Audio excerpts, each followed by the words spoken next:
All right, what's up, guys? Welcome back to Growing Tree Podcast. It's good to have you guys here. How are you guys doing generally? I don't know what day this is, but today is, what's today? Monday? Today's a great day. It's a great day, and it's a Monday, and it's a great day, and it's a fun day. And yeah, it's been also a long day, to be quite honest. But we're pushing, we're here. And my friend, my kindred spirit, my darling, you know, it's not every day you just connecting with people like this. Derry is here, Lady Pay, okay, resource person. She's a nurturer by nature, which kind of coincides with the topic we are talking about today, which is about children and teenagers and parenting and all of that. So welcome, Derry, to the pod. Oh, thank you for having me. Thank you so much, madam. So, Derry. Oh, I forgot to mention, you're also a designer. How can I forget? My goodness. Wow. That's the core factor. Part of her. So she's a designer as well. And yeah, fashionista and creative generally, right? Yeah. In different spaces and stuff like that. So if you need a solution to issues or to problems, you know, events and all of that, Derry is your go-to person. At the end of this podcast, she will tell you where you could find her and all of that jazz. So let's get into the nitty-gritty, right?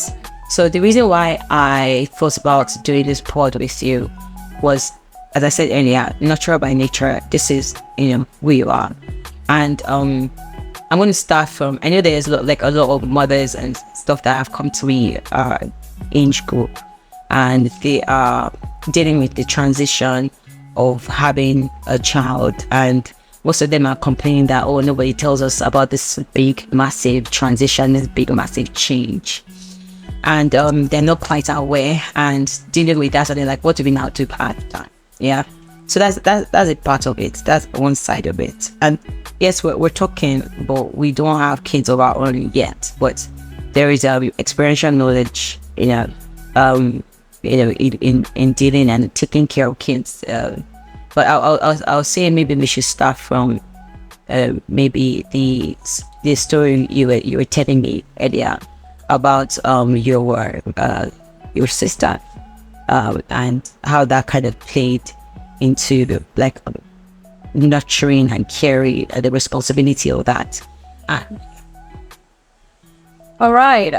So we were talking about my sister, dad, and honestly, I mean, while she had her own period that it took me to understand a lot about being pregnant, prepping for motherhood rather, and then becoming a mother.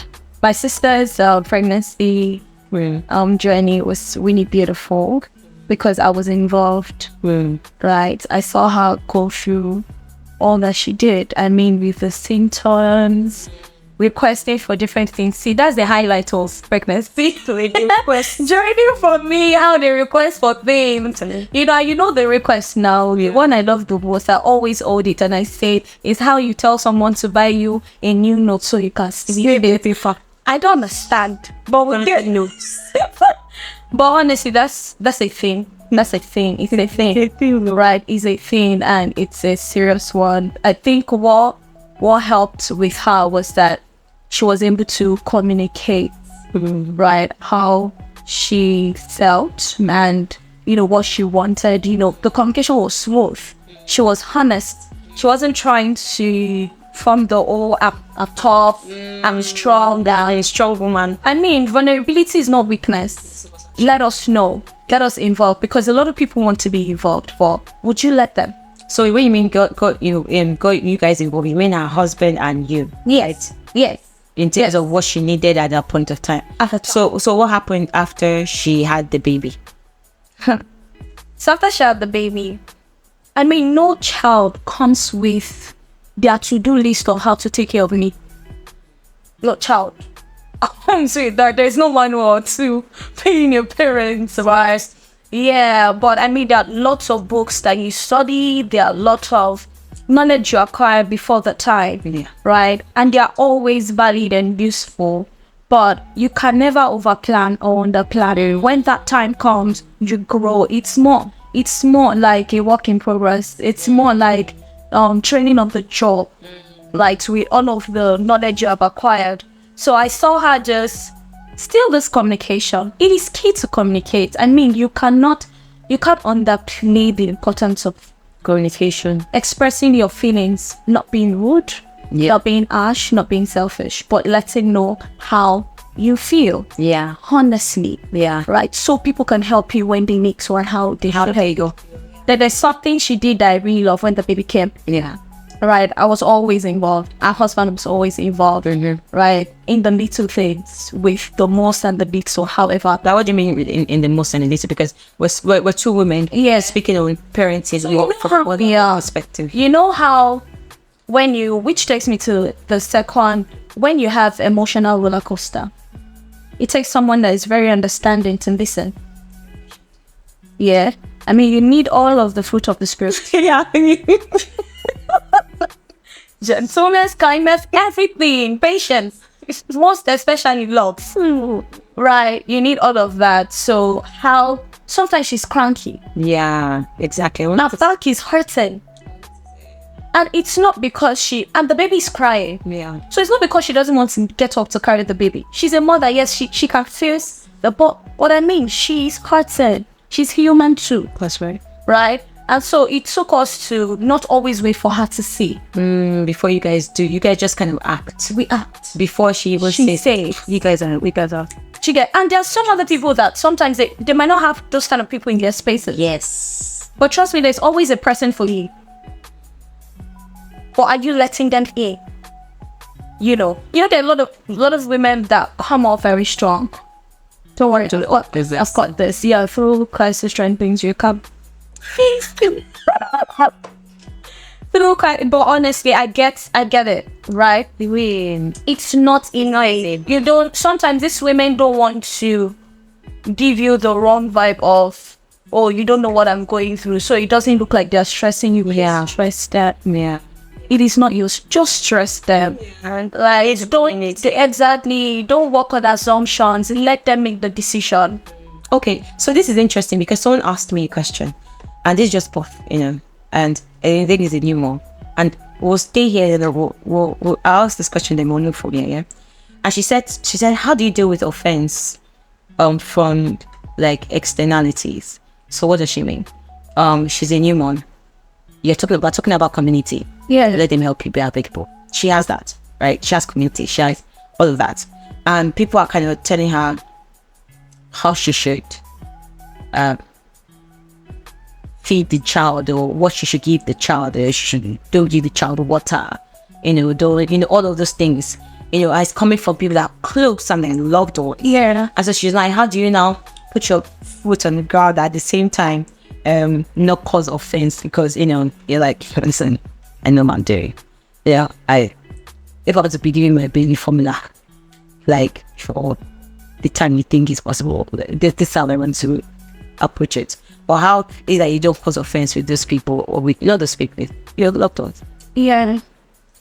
So almost all the time, most of them, their intentions are actually very, very, very good and from a place of love. And you know how we are so opinionated. We sort of feel like we know a lot of things about children. And yes, they do. But I mean, let us always understand that you're bringing another human to the earth that is different. Yeah. So this baby you need to learn your baby. Yeah.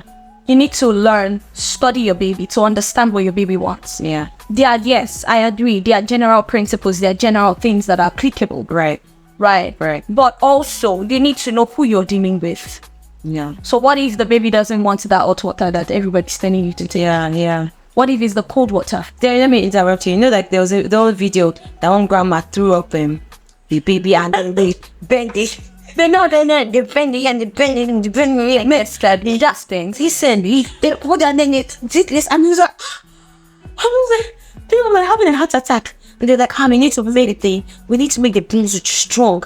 I don't know if you saw the video, it was viral. Because it was a small newborn baby. They're just bending it, moving like a rubber, fitting into shape. But So stuff like that. So what does a new mom? It will be a modern mom, right? That's supposed to be the time of the culture. A modern mom, because the culture plays a part, and there's a culture now. It's the now culture. Yeah. Might not be so open and accepting to be bending, and because obviously this bending and stuff is cultural. Yeah. To Nigerians, right? I don't think in the Western culture, Europeans or stuff like that. I mean, everyone, they hope to have a way of flexing the muscles of the baby. I don't think they bend like that with so much ambition. No, we bend because our grandmas and our great grandmas did bend. They're airbenders. Airbenders. Don't benders. They're not factors. So in that space, because obviously like we haven't been there, but like in that space, like to be able to put your foot down respectfully and say that, okay, this is how you'd like you. Okay, we appreciate your help, because this is your community, right? That is coming and they're helping you. You're not giving them anything. You appreciate your help, and this is the limit that I'm going to cross. I think it's very important, especially for new moms that also feel clueless and they don't know what they're doing, that their head knowledge, that the books that they read and what they are seeing now does not really add up. It doesn't add up. And then people that are mothers or mother-in-laws have come into sister-in-laws or sisters have come into help. So say, okay, I appreciate the help, but this is how I also want the help, because that's communication, right? Exactly. They're saying this is how I want the help. This is how this is how I want it to be shaped. So I think it's really important. It cannot be downplayed At all. And I hope like new moms also don't have that guiltiness that because they are saying how they want to approach things and how they want to be helped. They feel like if they are casting away their help. Okay. That like I'm disregarding the help there is dumb. Yeah, exactly. It's not like if I can do it by my own. I always feel like if I can do it by my own, it's just even as a new mom and bringing something to the table because this is my child and that's how I want. Moving on, you've interacted with young children, you've interacted with teenagers. There's lots of things going on in our schools. There's lots of things going on in our schools. You hear this even in Nigeria. This I'm sure you've heard the viral video.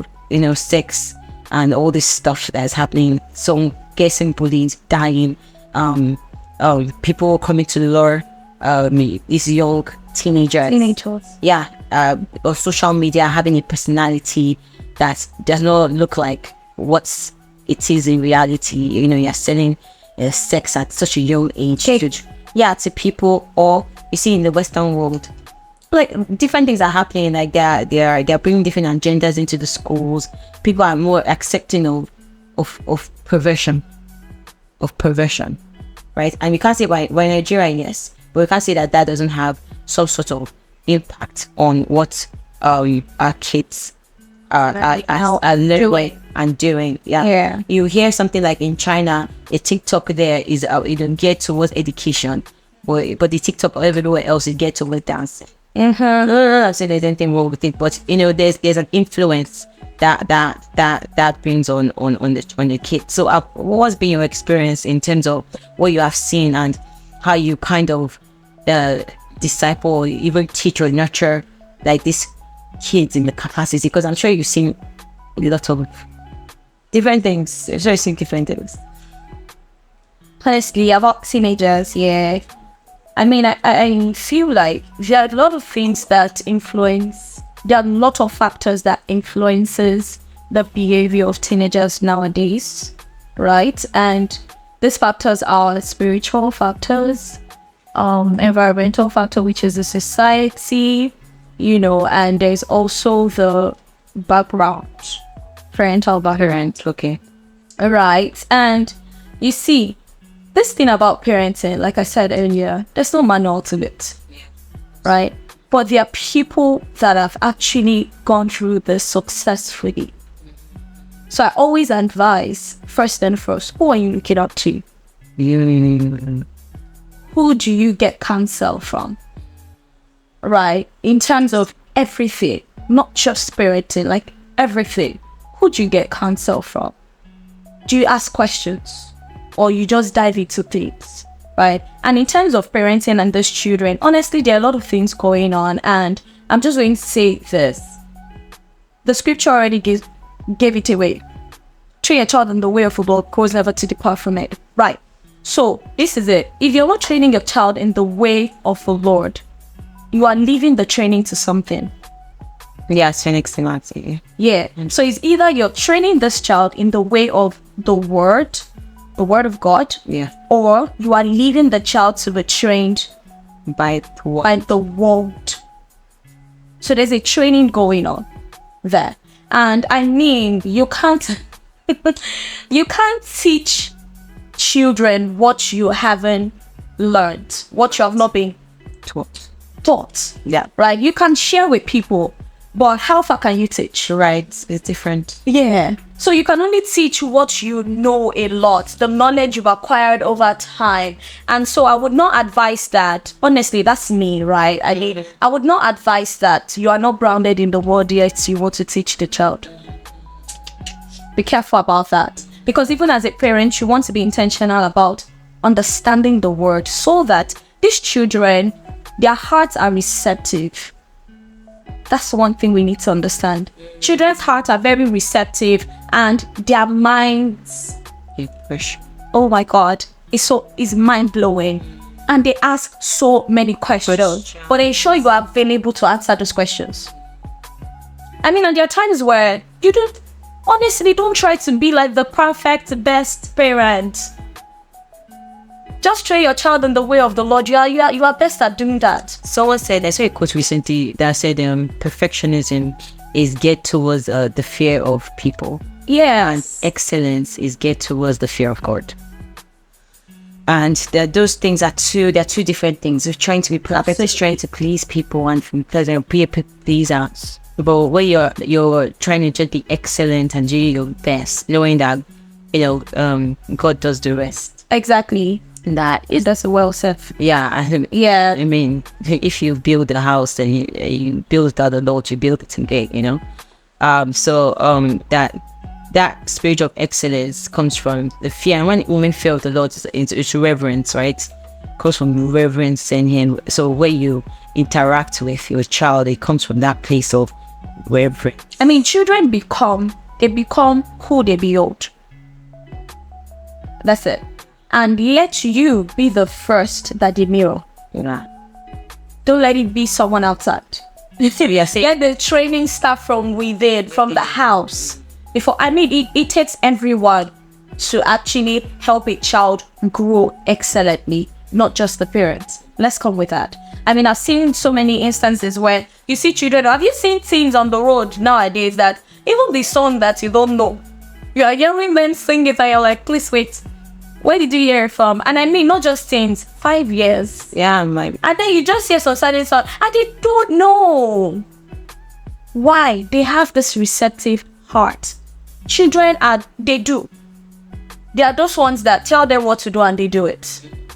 Right? And I realize that a lot of parents are trying to impose. See, number one, don't be afraid of setting the boundaries. Of giving, let them know the limitations. Let them know what this is. But please try not to impose.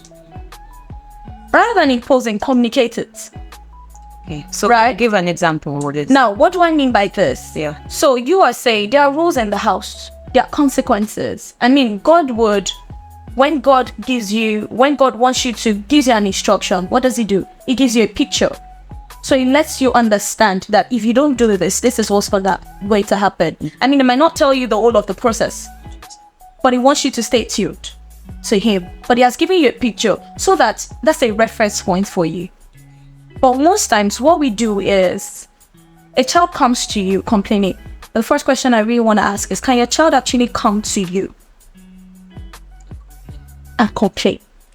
What's the shoe just? Yeah. So a child comes to you and complain, and the next thing, your response. And you're like, don't go there. Why am I not going there?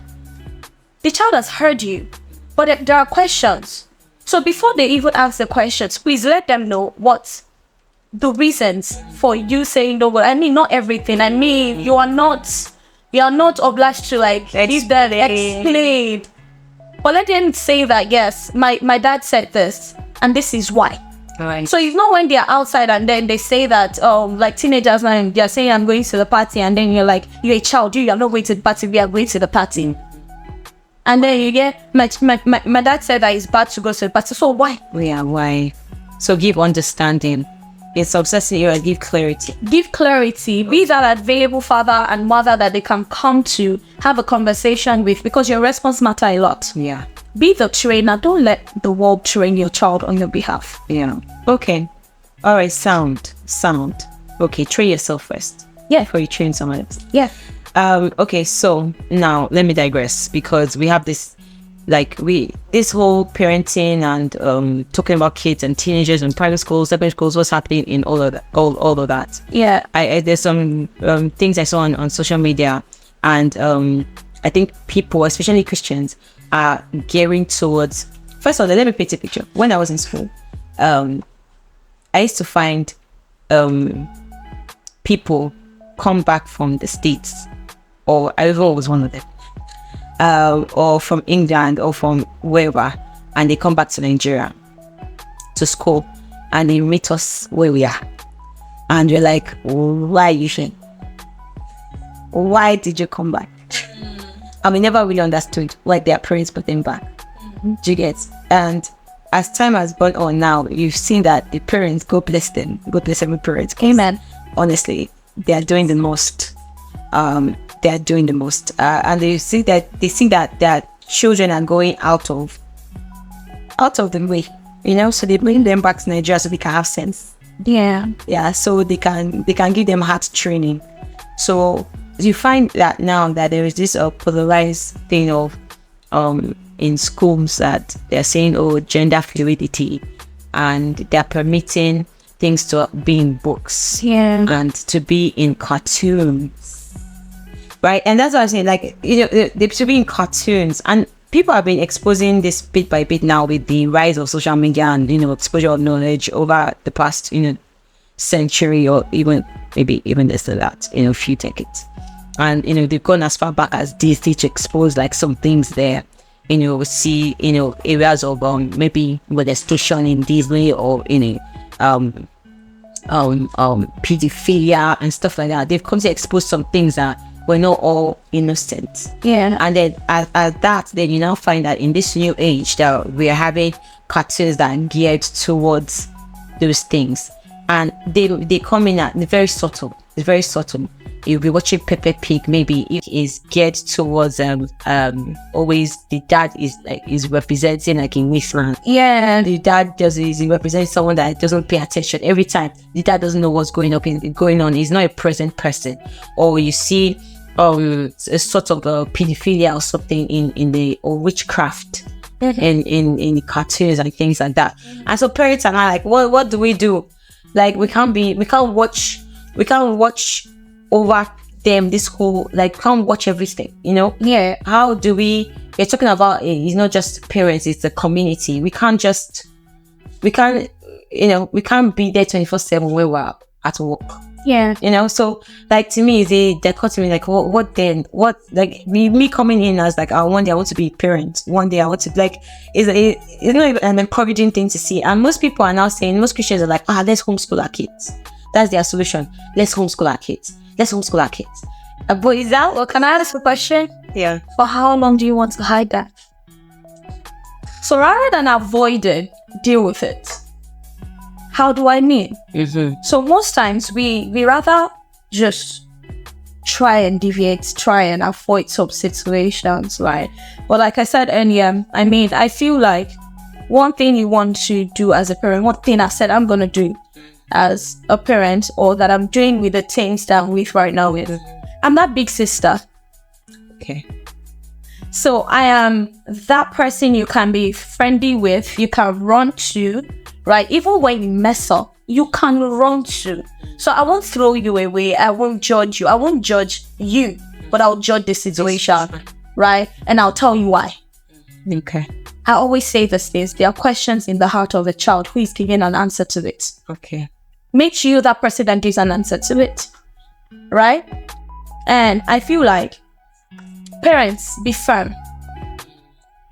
You being firm is not you being wicked.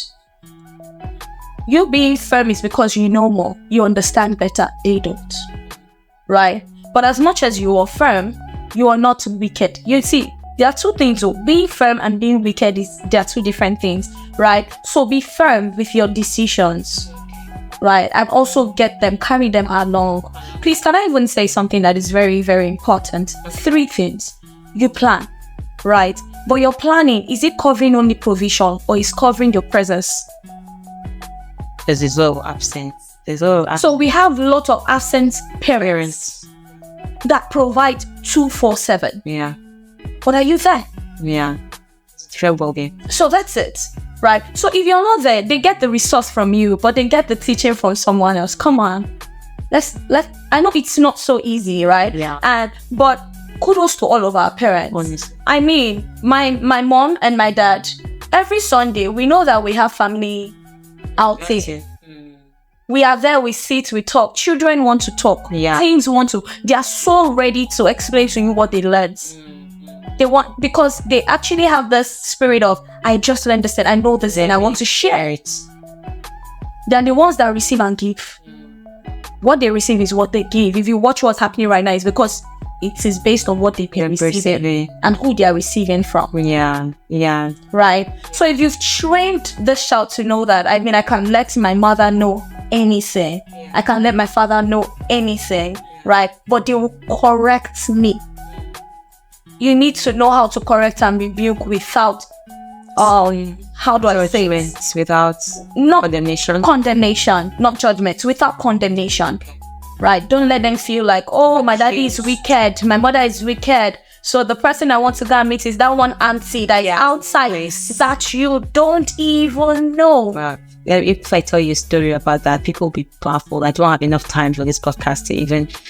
I think there's a lot to break down in this. Yeah, honestly, because so many things that's happening, and I just, to give people ease, to give parents ease as well. Yeah. So what you're even saying is that even if there's a review, even once a week, to sit down with your children and ask questions. Yeah. Because you find that because of the absence of that, because the absent dad or absent mom, absent parent, that people tend to, go on their own way. That's how, one house girl will be touching their friends. Jameson. One house girl will be touching the boy, the friends will introduce you to something that they didn't send you to. Yeah. All these little influences that they need to be covered up because nothing is being said. And I agree 100% that children want to express themselves. Oh. So like they want to express them. They want you to know them, in and out, and that they are being, and they want to be accepted as well.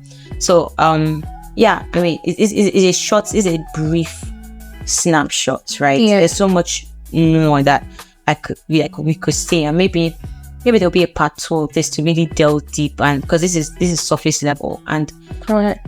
Just to put that out there, this what we're saying is their opinions, right? There are opinions that this is based on, based from experience, based from other people's experiences, based from acquired knowledge, and understanding.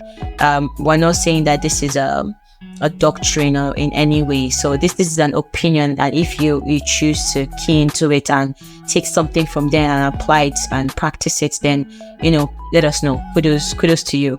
But it's definitely not something that is enforced or is forced or imposed on. But I do believe, as Jeremy said, there is a spiritual backing in one needs to be able to train and teach, and really impart into children. That's where the home training thing comes from. That parents like, you have home training, don't forget where you're coming from. There we go. Don't forget where you're coming from. Anyways, with that, thank you so much, Terry. I know it's been a short time. I had to compress it. There was a lot more that you wanted to say. I know, and I'll wait to invite you back. Even if it's via streaming, that I'll wait to invite you back so you can really go in depth into the matter. But I'm glad that you came to share your experience, a bit of your knowledge, a bit of a word charge, and from where you're coming from as well. And I know this is your heart as well. So thank you for coming to Growing Tree. Thank you, Growing Tree, for having me. It was really a nice time here. I mean, I've learned a lot from you, and I hope the viewers did also. Yeah, honestly. I mean, as I said, it's a snapshot, but yeah, we'll have this again. We'll continue. This is a huge topic, and it's something that I feel like it's in the now. So thank you guys for tuning in. Thank you for listening. As usual, you can follow us on all the places you listen to a podcast. Darren, do you want to share your handle of where they can follow you? Okay, on Instagram you have fabulous_daring. Yeah, awesome. And that's it. Awesome. Follow Daring for all your styles, all your fashion tips as well. Until we meet again, my people. Saints and ain't. Peace, love, joy. Bye. Natural. Yeah, that's why I invited you, Daring, because we have natural vibe. Don't lock it. Open it. Channel it's like you're looking at me and like, what are you going on? Everybody raise up your hands and pulling it. Yes, that's what I want. Hallelujah. This is called the Growing Tree. What is